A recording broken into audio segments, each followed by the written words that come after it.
반갑습니다. 덕트 설계에 관한 부분을 또 이제 말씀드리려고 해요. 이번 주부터 3주간 라이브 방송으로 덕트 기초 과정들을 유료로 교육을 하고 있습니다. 관심이 있으신 분들은 다음 차수에 공부 신청하시면 될 것 같고요. 덕트 공부가 좀 필요하다고 생각하시는 분들은 요 밑에 오픈 채팅방을 공개해 놓을 테니까요. 오픈 채팅방에 먼저 가입하셔서 어떤 공부들 할 건지 상담을 받으시고 그 다음에 이제 공부가 필요하신 분들은 신청을 하시면 됩니다. 오늘은 이 전체 환기 기초 과정에 관한 그 덕트 공부를 하기 전에 기초 과정에서는 이제 전체 환기에 대한 기본 컨셉들을 잡았습니다. 전체 환기는 주로 이제 치환 또는 시석이라고 하는 두 가지 관점을 가지고 하게 될 거고요. 그동안에 덕트 하면서 우리가 많이 헷갈렸던 제어 풍속이라든가 또는 방해기류 또 뭐 이런 속 안에 풍속이 어떤 영향을 주는지, 그 다음에 정압에 관한 기본적인 개념들, 그 다음에 디퓨저를 활용해 가지고 덕트 설계를 어떻게 하는지, 디퓨저를 설계해서 하는 것들은 요 위에다 올려서 이렇게 단계별로 4등분으로 나눠 가지고 어떻게 설계하는지를 안내한 인덱션이 있으니까요. 그래서 전체 환기는 주로 풍량을 환기 횟수나 여러 가지 방법으로 산출을 해서 디퓨저라고 하는 것을 임의적으로 선정하고, 그 선정된 디퓨저를 가지고 다시 수량만큼의 배기라든가 극기 풍량을 재조정하고, 그 다음에 이제 디퓨저 분배라고 하는 공간 안에 디퓨저를 어떻게 배치해서 덕트를 어떤 경로로 통과시킬 건지를 하는 방법으로 아마 주로 끝나게 될 것 같고요. 전체 환기에서는 주로 이제 기본 개념들, 그리고 말로 봤을 때 전체 환기는 사실 공식이라든가 이런 좀 간단한데요. 사실은 배워야 될 공부 양과 이것들이 상당히 많습니다. 그런데 그런 부분들은 다음 기수, 다음 차기로 넘기고요. 우선 전체 환기가 무엇이다 정도의 맛을 보는 그런 공부 개념으로 하는 게 나을 것 같습니다. 결국 이제 마지막으로 넘어가면 결국 풍량을 설계하고 룸이나 사무실 어떤 공간에 대한 풍량을 설계하고 그 풍량을 어느 정도로 빼낼 것이냐, 시석할 것이냐, 치환의 방법을 쓸 것이냐, 이렇게 해서 희석이라는 말은 기본적으로 극기와 배기에 대한 어느 정도 혼용을 좀 의미하는 거고, 치환이라고 하면 내부의 공기를 얼마만큼 많이 싹 다 바꿀 것이냐에 대한 기본 개념들이 좀 있는 거죠. 그래서 극소배기에서는 어떤 풍량이 집중화로 뽑아낸다면 환기는 여러 가지 기류 또는 퍼짐 뭐 이런 것들 이용해 가지고 어떻게 하면 실내에 오염도를 외부로 배출할 것인가를 측정하는 하게 하는 어떤 방법들인 설계를 하는 것이 전체 환기의 핵심이고요.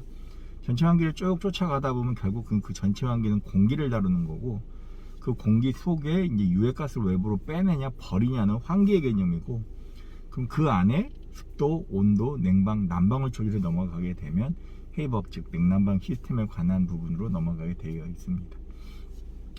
결국은 기본적으로 덕트 원리를 이용해서 내보내는 거고요. 그 물질에 대한 기본적인 이해를 통해서 가스상이냐 입자상이냐 아니면 열량을 넣는 어떤 공기냐 좋은 공기질이냐에 따라서 다양하게 바뀌는 거기 때문에 전체 환기는 그런 공기를 다루는 학문이고요. 그 공기를 이쪽으로 빼거나 넣는 그런 학문입니다. 제가 여기다가 디퓨저를 이용해서 어떻게 실내를 설계하고 그 설계를 어떻게 분배하는지에 대한 분배 요령들을 넷꼭지로 만들어서 내 겉에 사진으로 준비를 해놨습니다.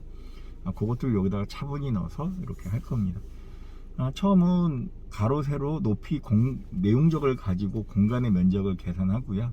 그 계산된 공간 면적에 임의로 지정된 환기 횟수와 또 그 안에 사람이 많다면 그 사람에 대한 발열이나 그 사람을 통해서 만들어진 거랑 비교해서 최대치로 형성되어 있는 풍량을 설계값으로 기준하고, 그렇게 선정된 풍량을 선정된 디퓨저로 나눴을 때 디퓨저의 풍량으로 나누면 초총 수량이 나올 겁니다. 수량이 딱 떨어지지는 않습니다. 그래서 22.8개가 나오면 23개로 지정한 다음에 다시 23개에 800으로 곱해서 풍량을 재조정하고요. 그렇게 재조정된 풍량을 메인 픽스로 한 다음에 디퓨저 공간 내에 어떻게 포진할 것이냐, 그래서 전체 공기가 바닥 면적에 전체로 골고루 뿌려지게끔 디퓨저를 배열하고, 배열된 디퓨저에 따라서 덕트를 분배하는 작업들이 이 전체 환기를 통해서 하는 환기 설계의 핵심이라고 봅니다. 오늘은 그걸 어떻게 설계하는지를 설명하는 것보다는 전체 환기가 어디로 가야 되고 최종적으로 무엇을 할 것인지를 알려주는 방법으로, 그래서 그거는 간단하게 이렇게 한 4장 정도를 그대로 나열을 해놨고요. 그걸 참조해서 여러분들이 보시면 전체 환기가 어떤 것인지 관심을 갖게 될 거라고 해서 그렇게 했고요. 좀 더 궁금하거나 좀 더 깊은 공부가 필요하다면 유튜브의 내용을 충분히 찾아보시고요. 그것도 부족하다라고 하면 저희가 유료로 교육을 편성하고 있으니까 참석하셔서 2기, 3기 또는 그 다음 기수에 신청을 하셔가지고 공부를 하시면 될 것 같고요. 공부는 특별하게 메타버스 안에 교육 시스템이 마련이 돼 있어서 집에서 찾아오지 않고 저녁 7시부터 10시 또는 7시부터 9시 2시간, 3시간 정도 구성을 해서 특정한 주에 일정하게 공부하는 방식으로, 라이브 방식으로 교육을 진행하고 있기 때문에 필요하시면 신청하셔서 공부에 더 많은 보강이 되시기를 희망합니다. 감사합니다.